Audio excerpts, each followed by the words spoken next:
SLTech YouTube channel එකට අදත් ඔබ සාදරයෙන් පිළිගන්නවා. අද අපි බලමු black and white photo එක colorize කරන ආකාරය සහ restore කරන ආකාරය. එහෙනම් දැන් අපි වැඩි කතා නැතුව වීඩියෝ එකට යමු.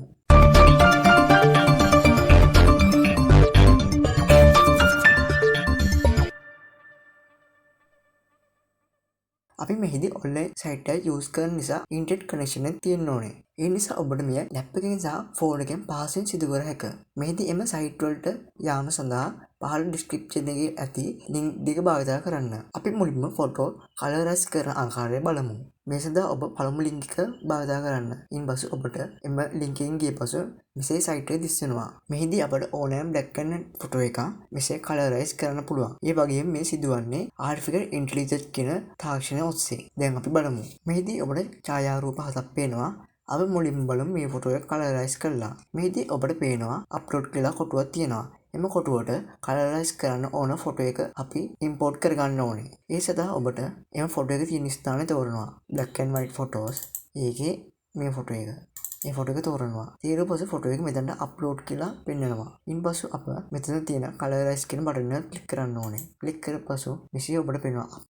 ඉන්පසු අප මේක ඩවුන්ලෝඩ් කරගන්න ඕනේ. අපි දැන් මේ ෆොටෝ එකට යමු. අපි දැන් බලමු මේ colorize වෙච්ච ෆොටෝ එකේ ස්වභාවය. මෙහිදී ඔබට පේනවා මෙය තා හොඳින් colorize ඇති බව. මෙහිදී තනකොළ වලට කොළ පාට යෙදලා තියෙනවා. artificial intelligence තාක්ෂණය සිදුවන නිසා තමයි මෙතන දුරට හොඳ ග්‍රාමක භාවයෙන් යුතුව colorize කරන්නේ. අපි දැන් තා ෆොටෝ එකක් colorize කරලා බලමු. මම ඒ සඳහා නැවතම site එක refresh කරගන්නවා. එතකොට ඔබට නැවත මෙසේ දිස් වෙනවා. අපි මෙහිදී upload කියන බටන් එකට තා ෆොටෝ එකක් තෝරමු. අපි ඊට පස්සේ තෝරු මේ පොල් ගහක් එක තියෙන ෆොටෝ එක. ඒක ඕපන් දාන්න. ඕපන් දැම්මම මෙතන colorize කියන බටන් එක ක්ලික් කරන්න. මෙහිදී ඔබට මෙම colorize වෙච්ච පින්තූර දැක ගන්න පුළුවන්. අපි දැන් මේ download වලට ගිහිල්ලා බලමු. මෙහිදී ඔබට මේ ෆොටෝ එක ඉතාම හොඳින් colorize වෙලා කියලා පේනවා. අපි ඉන්පසු ෆොටෝ restore කරන ආකාරය බලමු. මෙහිදී ඔබ ළඟ පළුදු වෙච්ච ෆොටෝ එකක් ඇත්නම් එය යථා තත්ත්වයට පත් කරන්න පුළුවන්. ඒද අප ඉහත කළ පරිදි upload with ගොස් කිලිම damage වෙච්ච පින්තූරයක් තෝරනවා. මෙහිදී මේ පින්තූර ගොස් මේ open දානවා. මෙහිදී restore බටන් එක ක්ලික් කරන එකපාරක්. මෙහිදී ඔබට පේනවා පළමු ෆොටෝ එකේ තිබෙන ෆොටෝ වල තියෙන damage සේරම ඉවත්ව ගොස් දෙවෙනි ෆොටෝ එකේදී ෆොටෝ එක මෙහිදී ඔබට එලෙස ඕනෑම ෆොටෝ එකක් රිපෙයාර් කරන්න පුළුවන්. මෙහිදී ඔබට පේනවා පළමු ෆොටෝ එකට සාපේක්ෂව දෙවෙනි ෆොටෝ එකේ ගොඩක් දුරට ෆොටෝ එක ඩැමේජ් ඉවත් වෙලා හොඳ ෆොටෝ එකක්. ඒ කියන්නේ ඩැමේජ් නැති ෆොටෝ එකක් බවට පත් වෙලා තිබෙනවා. ඔබට මෙලෙස ඕනෑම black and white ෆොටෝ එකක් කරන්න පුළුවන්. ඉන්පස්සේ ඔබ මෙලෙස රිපෙයාර් කරගත් ඒ කියන්නේ රීස්ටෝර් කරගත් ෆොටෝ එකක් උනත් කලරයිස් කරන්න පුළුවන්.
ඔබට මේ වීඩියෝ වැදගත් වුණා නම් ඔබ subscribe කරන්න, like කරන්න, share කරන්න. නැවත අලුත් වීඩියෝකින් හමුවෙමු. සුබ දවසක්.